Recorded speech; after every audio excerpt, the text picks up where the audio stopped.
everyone. My name is Sabrina Marchetti, and I'm at this moment at the European University Institute.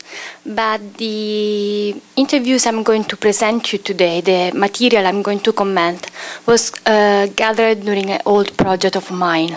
And it was very nice for me to have the opportunity to take back this material and carry on an elaboration I'm doing on this perspective I'm going to discuss today with you, which connects with the next project I'm going to do.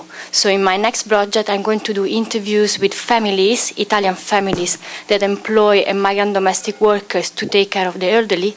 And these interviews were instead done with Italian and Dutch women who employ a Filipino woman as a cleaner.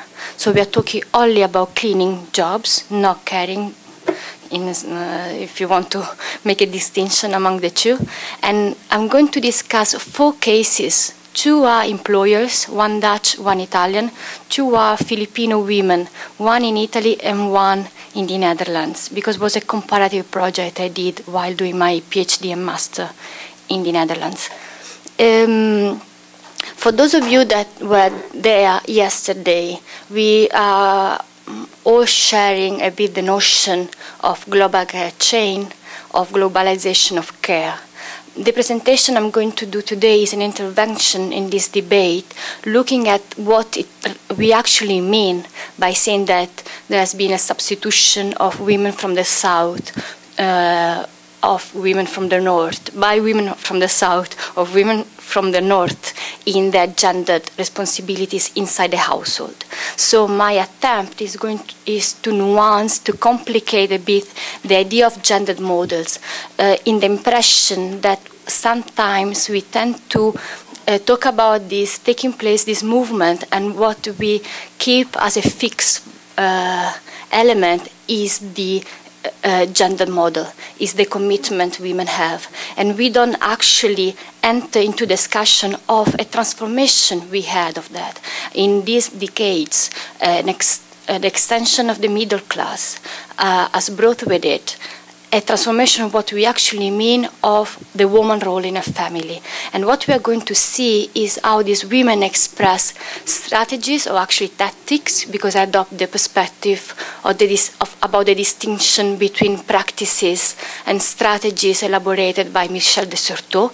So we are talking here about tactics of splittage, of rejection of certain parts of their gendered commitments, while some other women, the Filipinos in this case, do not simply do the job that the Western women do not have time to do. The matter is not to have the time to do something. The matter is that there was a transformation and they take the role which is now uncovered, but they not just fill a gap in this role, they change their own position. I mean, I think that it has to be seen in a long-term perspective on the transformation that we observed in Europe. I mean, talk about Europe, in the transition from extended family regimes into mononuclear regimes, and now again in finding tactics to sustain the gender commitments within mononuclear family through the delegation. And this delegation for me is not simply finding someone that fills your gap, but it is a symptom of a need of re-modify what are gendered expectations on women. This was the introduction. Now we start with the interview material.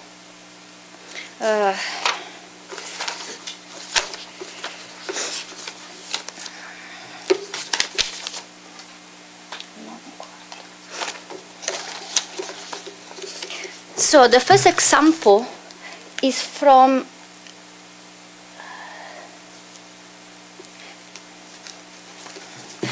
a woman I call the managerial. Her name is Valeria. The interview was taken in Rome, in Italy. And this woman is a university professor. She's in her 60s, and she has been commuting all her life between Rome and Napoli, the city where she teaches. She has 1 daughter. She's single parent. So we see a model of femininity radically different from the model, for example, of her own mother. And the woman, this woman, when I ask her, what do you think about the life of an housewife? She replied, squalid, sad, repetitive. This is why I'm scared of retirement. I'm worried that I will have to be an housewife. And then later she says, it seems impossible to me that in the modern world a woman can be an housewife, because a job is part of life. I don't believe that in a developed country a woman could still be an housewife. It is a question of self-realization. I cannot believe that someone can stay at home caring about the domestic menage. For the women of Valeria's generation, at least in the Italian context, which is the one I'm talking about, it was very important to distance themselves from the model of an housewife, perceived as an heavy inheritance from the past, and carrying commitments as an impediment to enter in the male society. The statement offered by Valeria are in line with the separation between in the middle class women from duties and responsibilities connected with the domestic space. The connection between abjection and domestic task sheds light on what Valeria says when she says, I hate domestic work because it is a repetitive job. It is always the same. I hate to dust and to mop. Valeria presents herself as the manager of the house, stressing her role as a supervisor in charge of the high-level tasks, dismissing only repetitive side of domestic cleaning. I am a stickler about the house. I am a person that hates untidiness. I like very much to tidy the house, also at the level of order. I do a lot in the house. But what I hate is the daily cleaning, to wash the bathroom, the kitchen, the floors, all the repetitive things. If we then go and look how she built a relationship with Eva, a Filipino woman she's employing since, I guess, something like 10 years or so, the relationship with this woman seems to be affected by the manipulation of the female skills and qualities she has just spoken about, unveiling the gendered and ethnicized differences in the expectations that are related to opposite female models concerning domesticity.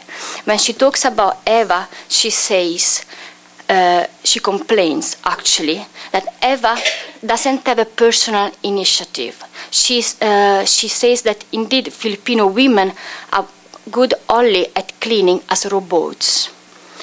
In this way, she's strengthening the centrality of herself as Italian woman in the supervision and the management of the household, and reinforcing the stereotype of Filipino as good at taking orders, that's all.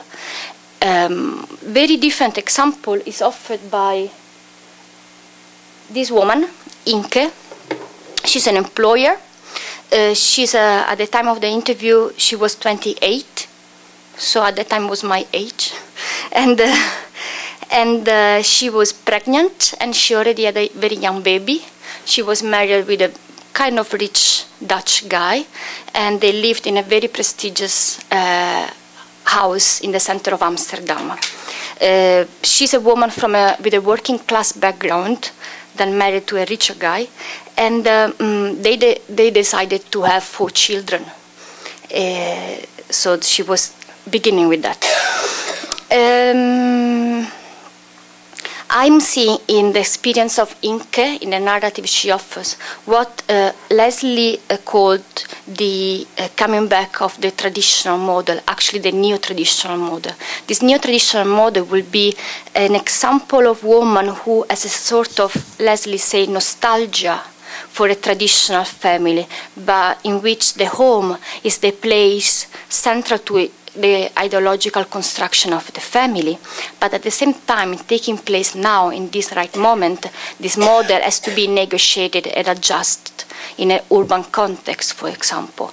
Some of these adjustments may be the idea that Inke has of going to resort to part-time job, for example, as a teacher. She has a diploma as a primary school teacher, and at the same time also to employ another woman is one of those adjustments to the traditional model of housewife, therefore neo-traditional model.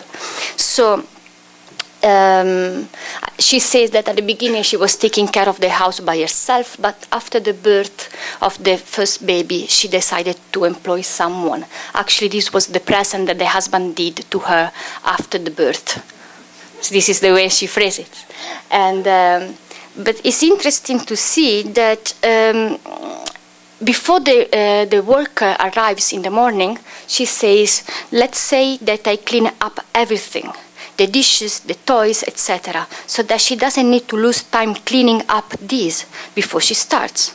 So I like to clean up my own mess. She's emphasizing this own mess thing before she comes. I do the laundry and I do everything also for the baby. So the employee of Ilke is responsible for the special tasks, what Inke calls the hard domestic task, cleaning the carpets, cleaning the windows, cleaning the toilets. She does not do the everyday tasks. So very different from what the employee of Valeria had to do. Inke relies completely on the expertise of this Filipino woman, and she says she does everything she thinks is good to do. I trust her completely. And she adds, indeed, this also comes up in the last quote I brought here, that when you ask her, could you imagine to take a place for one day? Then she said, no, I wouldn't like to mind to do her work for one day. So Inke is not seeing the job that the Filipino woman is doing as something different from what she would like to do. She sees that as an adjustment for what she frames as a lack of time, but actually what we see is that she's pursuing a neo-traditional model in a context which is where it is impossible to actually do that. And this affects the relationship with the two different Filipino women in the kind of evaluation, in the value that these two employers give to the job that these women perform. So it's not surprising that while Valeria criticizes her employee to cleaning as a robot, Inke says to trust and estimate her employee who's in charge of the most difficult tasks in the home. So what we do now is to go into the worker's perspective. And this woman that I call the competitive, her name is Gloria. She was 36 at the time of the interview, and she was already living in Italy since 14 years. In the last 10 years, she has been working for the same woman called Anna. This woman, Gloria, the Filipino woman, when she was in the Philippines as a young woman, she dreamt to be a doctor. But the father wanted that she married immediately, and she could not accept the idea to marry, and she rather decided to fly to Italy. Gloria tells to have an incredibly good relationship with her employer. And she says, if I have to do this, I didn't like to do domestic work at the beginning, once I arrived in Italy, but now in this way, as I do it for this woman, then I like it. And all the narrative during the whole interview, she's continuously emphasizing the tension between herself and her employer.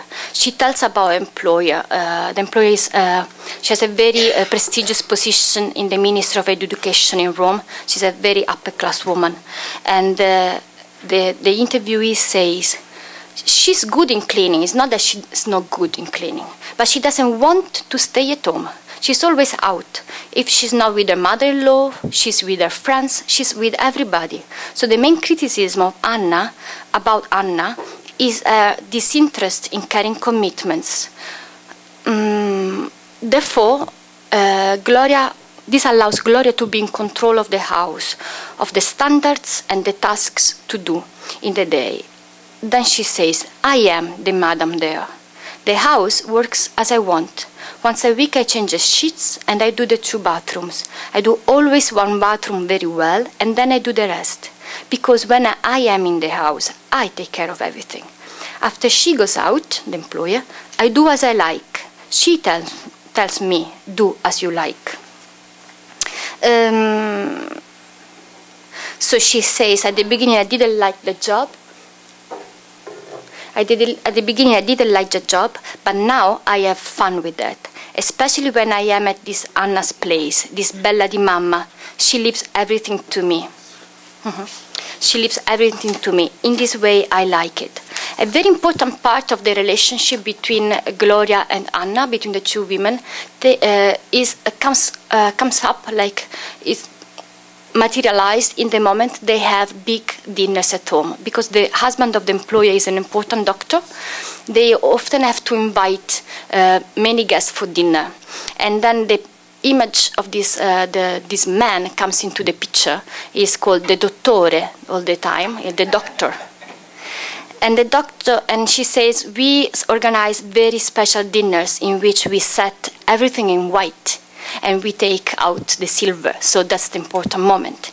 In these moments, she says, I know how to do it. I learned how to set the table in detail, even how to put the coffee spoon, and I like it a lot. I'm also able to make the flower decoration for the table, and I make some special dishes. This is why they want me. Also il dottore, because I know everything. If I say the tablecloth is not good, I don't like it, they say you choose. And the dottore is actually very good in cooking, and he's the one deciding the menu for the special dinners. And Gloria says he's very good in cooking, and me too. And while Anna, the employer, she doesn't do anything. She's not even able to set the table. That's me and the dottore, we are in the kitchen. He prefers that I'm there instead of the wife, because she only makes a mess. The final example, sorry to go a bit quick on that, but is another example of Filipino woman really trying to emphasize the centrality of her experience in this household in Amsterdam where she's working. And her character is very similar to some of the interviews yesterday in the movie when this woman was fired because she wanted to always say her opinion. She didn't like to take orders from the employer. That reminded me very much of this woman. This woman is pretty grown up. She migrated to the Netherlands when she was already 40 years of age, and she has already grown up children. So it's a grandmother migrating. And so that's probably why she starts the interview by saying, being a mother too, I know to do such a work at home. It is already familiar for me how to do everything. Cleaning is part of the job of a woman. Being older, you know how to do everything in the house. But the point is for her is to criticize this Dutch employer that is very dirty, and at the same time is trying to boss on her. So, and she's criticizing her, saying, when I was raising my children, I remember that I was preparing the right food. But this woman, I see that she never cooks for the kids. This is different. For us, Filipinos, you have to cook for the babies, to make all the homemade vegetables and so on. They give the milk, the Dutch, the milk to the baby, even if it is not warm. But with all the clothes, she's very perfectionist. She said that when she starts with a new employment, she says, just let me know what you want in the house and I will be the one responsible for everything. This woman, anyway, the employer she's talking so bad about, she says she was a very dirty woman. When I came to her house, it was not cleaned at all. When I was working there, the first day, I was so surprised because the house was not cleaned at all by them and it was so dirty. But at one point, I quit the job. I quit the job because she was always telling me what to do. But I know what to do. And when I came to this house, it was so dirty. So on the one side, she's talking bad about this woman trying to boss on her. On the other side, she's saying, it's important to say that Lisa, this woman, she's part of a group of self-organized Filipino women campaigning in the Netherlands for the right of domestic workers. And she's a leader into that. So she's really taking on the discourse on professionalization, which is the key argument in the Netherlands in this campaign. And she's emphasizing then the good reputation of Filipinos. No? She's saying they want us, they want Filipinos because they know that we are good. You remember this kind of Filipinas, the Mercedes-Benz, she's connected with this old discourse. So these are the two elements that she puts in a narrative in order to represent a model of femininity which I see a similarity with the one before and in striking opposition with the two employers. Let's continue.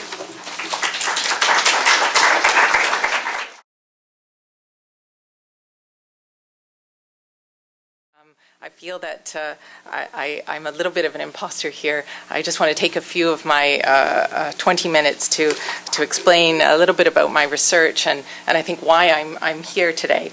I'm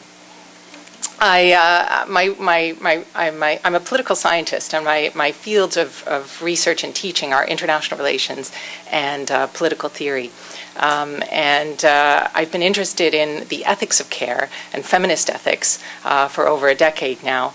And I've been writing about the relevance of the feminist ethics of care in the global context.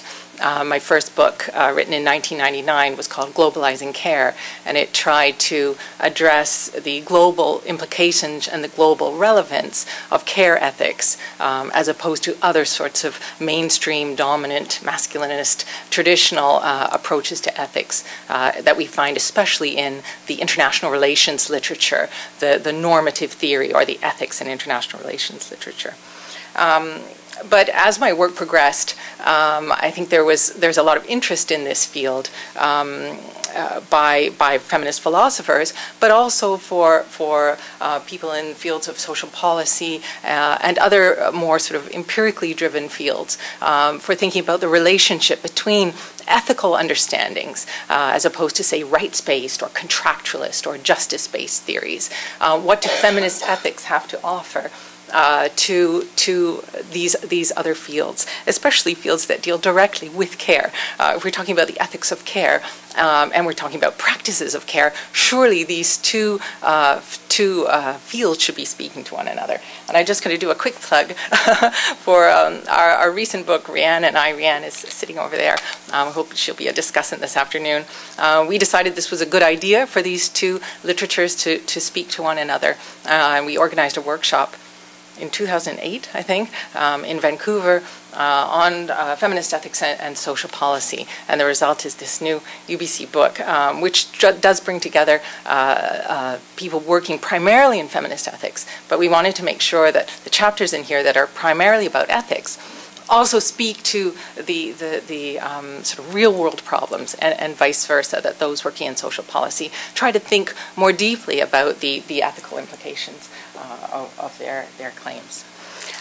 So that's just a little preamble. I wanted to say also briefly that I think I did, as we all did, enjoyed the film last night. And there were obviously lots of things to think about in that film. A couple of things that struck me that may resonate in my paper. You might remember when we heard Evelyn talking about her choice. She said, doing this is a choice. It's my choice. And I think that the fact that it is a construction, it's constructed like that as a personal choice, is a cause for some deeper reflection, to get us to think about the role of agency of all kinds, of all different kinds of agents, and also about structures and structural power and the extent to which that constrains or limits our choices and their choices. I was also struck at the very poignant scene where, and I forget her name, the caregiver who was looking after the severely disabled woman, and where the woman was dictating the cards for the children of the caregiver.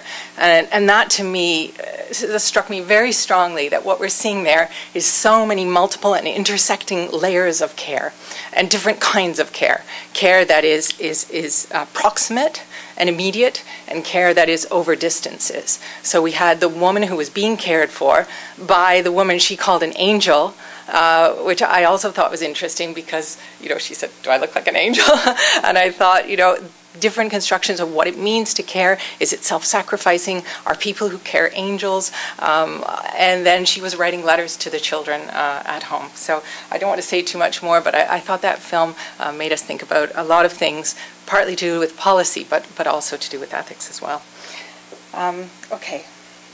So this paper, as we always like to say at conferences, is a work in progress. What I was trying to do was to build on work I'd done for the book and in other places as well, and to reflect a bit more on the intersecting roles of patriarchy and what we might call geopolitical location in constructing the power asymmetries that characterize contemporary care relations.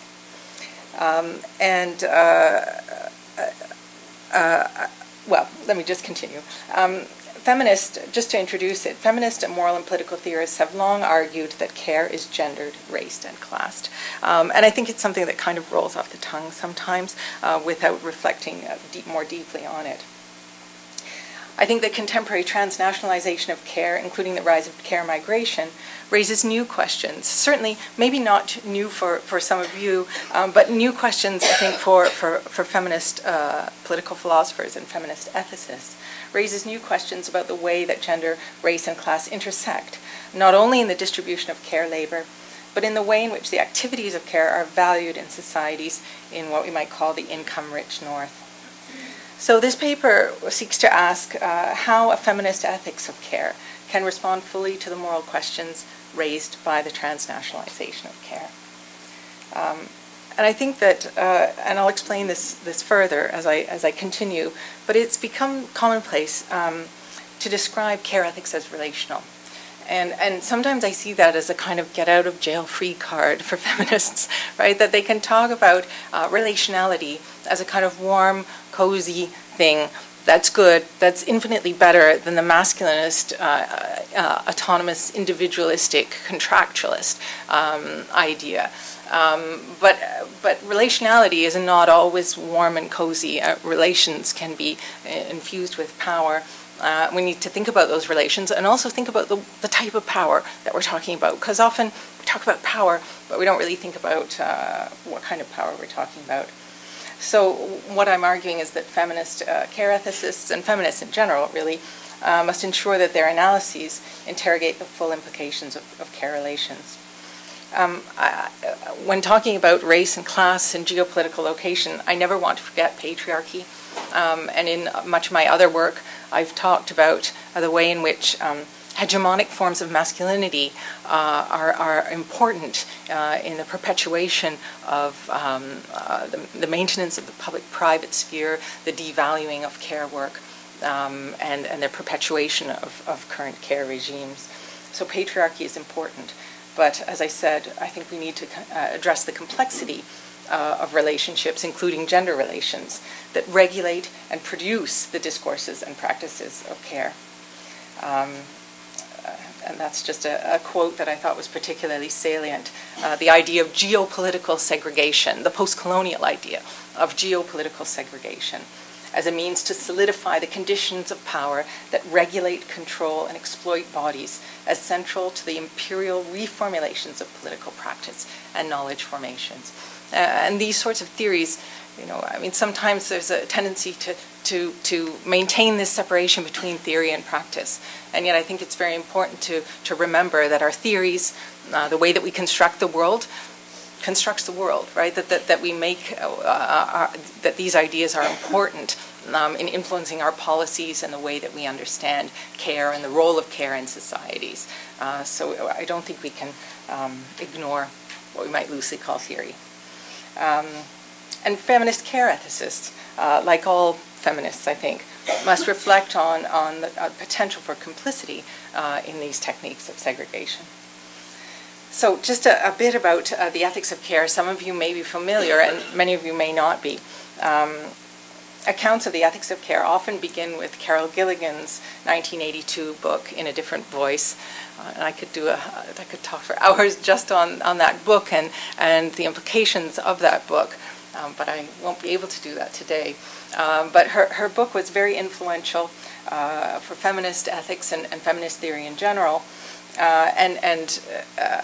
As a result of that book, feminist philosophers and political theorists have fleshed out the normative and political implications of what Gilligan and others have brought to others, including the late Sarah Ruddick, have brought to us as an alternative vision of ethics, one which emphasizes moral experience over theory, contextualism over abstractness, and as Virginia Held says, the compelling moral salience of attending to and meeting the needs of the particular others for whom we take responsibility.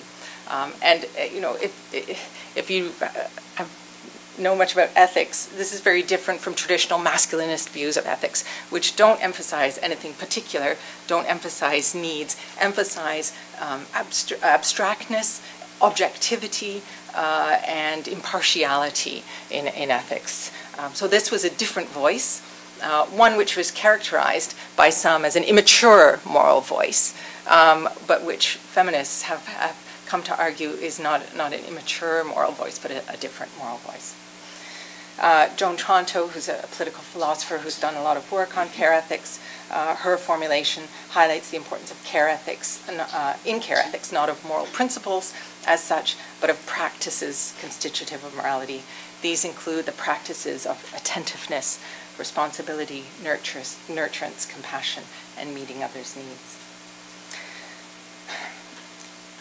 In my work, I try to position care as a feminist theory and a critical theory rather than a strongly normative theory.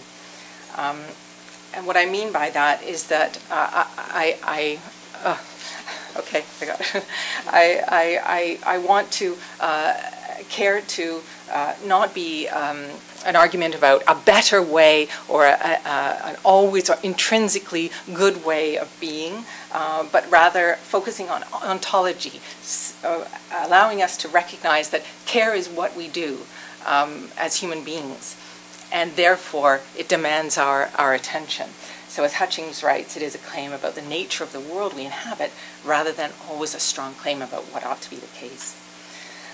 Relations and practices of care, I argue, are the basic substance of morality, and these relations and practices are a key feature of human social life. A central task of care ethics is to interrogate the conditions in which relations of care are situated. Okay, so let me get on. I don't have too much more time. Gilligan's book has been criticized regarding the apparent absence of race and class from the analysis. And that was actually true.